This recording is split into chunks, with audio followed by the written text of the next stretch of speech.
Далее Егор Борисов встретился с жителями поселка Артек. Речь шла о путях решения актуальных проблем муниципального образования. Среди них вопросы занятости населения. Глава поселка Сергей Литвинов сообщил, одно из главных предприятий Артекская автобаза переживает не лучшие времена.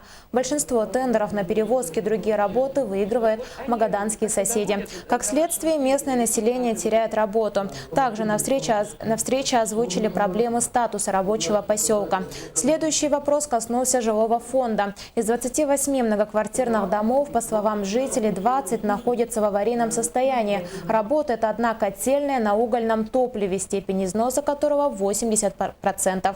Отметим, Артек является стратегическим важным пунктом во взаимодействии республики с Магаданской областью. Так, главы двух регионов внесли предложение президенту страны о принятии закона о допуске физических лиц к добыче золота.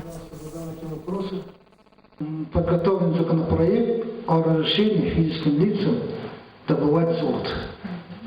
И это если мы пробьем, то мы начнем с вами очень интенсивно работать и создавать условия, чтобы в этом плане законным порядком начали заниматься.